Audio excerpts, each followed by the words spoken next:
በምሰራበት ክሊኒክ ውስጥ አንዲት የ29 ዓመት ወጣት ወደ እኔ ክፍል ትመጣለች። ታዲያ ወደ ወንበሩ አረፍ እንድትል ከጋበዝኳት በኋላ ምን ችግር አለ ብዬ ስጠይቃት ለመናገር እየፈራች ለአፍንጫ የሚከብድ አሳ የሚል የማህፀን ፈሳሽ እንዳላት ነገረች። እንዲሁም ይህ ሽታ ብዙ ጊዜ ጾታዊ ግንኙነት ወይም ሴክስ ካደረገች በኋላ የሚመጣ ስለሆነ ከጓደኛዋ ጋር ራሱ ለመተኛት እንዳፈረች ነገረችኝ። ታዲያ እኔም ተገቢውን የሆነ ምርመራ አድርጌላት በባክቴሪያ የሚከሰት የማህፀን ኢንፌክሽን ወይም ባክቴሪያል ቫጂኖሲስ መሆኑን አረጋግጬ ተገቢውን የሆነ መድኃኒት አዝዤላታለሁ። ታዲያ እንደዚህ አይነቱን ችግር ብዙ ሴቶች ስለሚያጋጥማቸው እንዲሁም ሐኪም ቤት ሄደው ለመታከም ስለሚያፍሩ ግንዛቤ ለመስጠት ይህንን ቪዲዮ ልሰራ ወደድኩኝ። ሰላም ጤና ይስጥልን ውድ የዩቲዩብ ቻናል ቤተሰቦች እንደምን አላችሁ? በዛሬው ቪዲዮ ባክቴሪያል ቫጂኖሲስ ስለሚባል የማህፀን ኢንፌክሽን እንመለከታለን። ይህ ኢንፌክሽን ለምን ይከሰታል፣ እንዲሁም የመከላከያ መንገዶቹ ምን ናቸው የሚሉትን በዚህ ቪዲዮ እንመለከታለን። እስከ ቪዲዮ ፍጻሜ ድረስ አብራችሁን ቆዩ። ማሳሰቢያ፣ በዚህ ቪዲዮ ማህፀን እያለን ለመግለጽ የምንሞክረው ልጅ የሚቀመጥበትን የሴት ልጅ ማህፀን ሳይሆን የታችኛው የሴት ልጅ ብልትን ወይም ቫጃይና መሆኑን አስቀድሜ ለመግለጽ እወዳለሁ። ባክቴሪያል ቫጂኖሲስ የምንለው በባክቴሪያ አማካኝነት የሚከሰት የማህፀን ኢንፌክሽን ሲሆን በዋነኝነት ሽታ ያለው ነጭ ወይንም ግራጫ የሆነ የማህፀን ፈሳሽ የሚያስከትል ኢንፌክሽን ነው። በዋነኝነት ሽታ ያለው ነጭ ወይንም ግራጫ የሆነ የማህፀን ፈሳሽ የሚያስከትል ኢንፌክሽን ነው።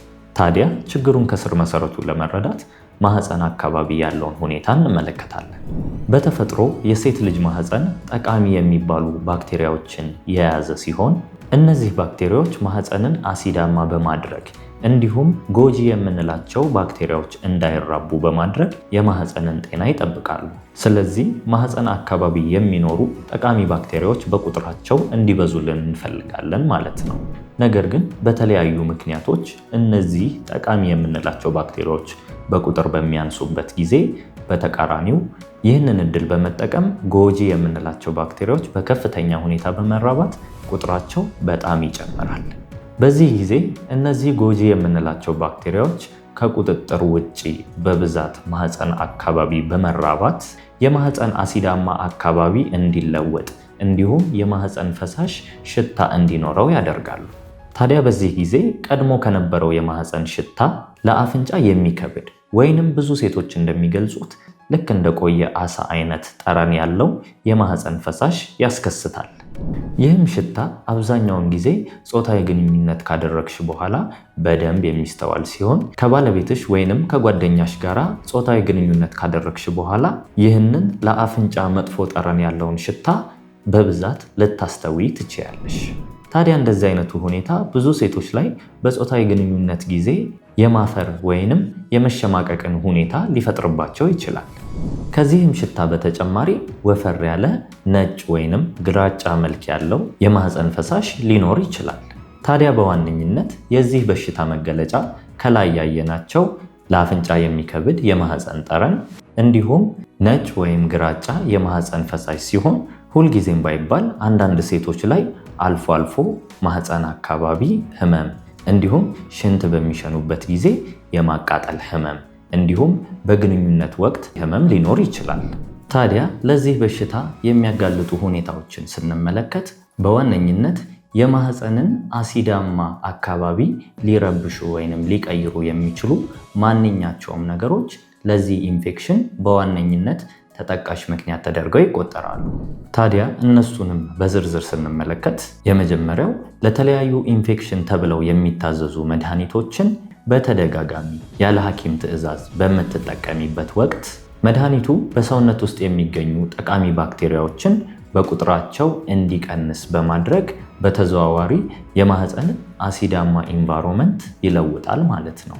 በዚህ ጊዜ በቀላሉ በመራባት ይህንን የባክቴሪያ ኢንፌክሽን ወይም ባክቴሪያል ቫጂኖሲስ የተባለ የማህፀንን ኢንፌክሽን ሊያስከትሉ ይችላሉ። ታዲያ በዚህ ጊዜ ጎጂ የምንላቸው ባክቴሪያዎች ከመጠን በላይ በማደግ እንዲሁም ማህፀን አሲዳማ እንዳይሆን በማድረግ ታዲያ በዚህ ጊዜ ጎጂ የምንላቸው ባክቴሪያዎች ከመጠን በላይ በማደግ እንዲሁም ማህፀን አሲዳማ እንዳይሆን በማድረግ ጎጂ የምንላቸው ባክቴሪያዎች ከመጠን በላይ እንዲራቡ ምክንያት ይሆናል። ስለዚህ ያለ ሐኪም ትዕዛዝ የተለያዩ አንቲባዮቲክሶችን በተደጋጋሚ መጠቀም ለዚህ ባክቴሪያል ቫጂኖሲስ ለተባለ የማህፀን ኢንፌክሽን ሊያጋልጥ ይችላል። በሁለተኛ ደረጃ የምናየው የተለያዩ የማህፀንን ንጽህና ለመጠበቅ ተብለው በሚሸጡ ሳሙናዎች፣ ሽቶዎች እንዲሁም የተለያዩ ሻወር ጄሎች ማህፀንን መታጠብ ነው። ማህፀን በተፈጥሮ ራሱን በራሱ የሚያጸዳ የሰውነት ክፍል ሲሆን እላዩን ብቻ በንጹህ ውሃ መታጠብ በቂ ነው። ነገር ግን ማህፀን ውስጥ ድረስ ገብቶ በሞቀ ውሃ መታጠብ እንዲሁም በሳሙና መታጠብ ከዚህም በተጨማሪ ለማህፀን ጥሩ ሽታ ይሰጣሉ ተብሎ የሚሸጡ ሽቶዎችን መጠቀም የማህፀንን አሲዳማ ሁኔታ ስለሚቀይሩ ለተለያዩ የፈንገስ ኢንፌክሽኖች እንዲሁም ለዚህ የባክቴሪያ ኢንፌክሽን በቀላሉ ሊያጋልጡሽ ይችላሉ። ከዚህም በተጨማሪ የተለያዩ ለማህፀን ጥሩ ሽታ ለመስጠት ተብለው የሚሰሩ ሽቶዎችን መጠቀም የማህፀን አሲዳማ ሁኔታን ስለሚቀይሩ በቀላሉ የተለያዩ ባክቴሪያዎች እንዲሁም ፈንገሶች እንዲያድጉ ያደርጋሉ። ስለዚህ ማህፀን ውስጥ ድረስ ገብተሽ የምትታጠቢ ከሆነ እንዲሁም የተለያዩ ሳሙናዎችና ሽቶዎችን የምትጠቀሚ ከሆነ ለፈንገስ እንዲሁም ለባክቴሪያ ኢንፌክሽን በቀላሉ ተጋላጭ ትሆኛለሽ ማለት ነው።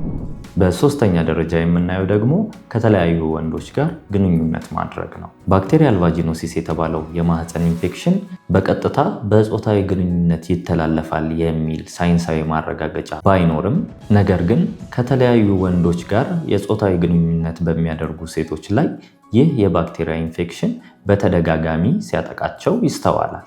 ነገር ግን ከተለያዩ ወንዶች ጋር የጾታዊ ግንኙነት በሚያደርጉ ሴቶች ላይ ይህ የባክቴሪያ ኢንፌክሽን በተደጋጋሚ ሲያጠቃቸው ይስተዋላል።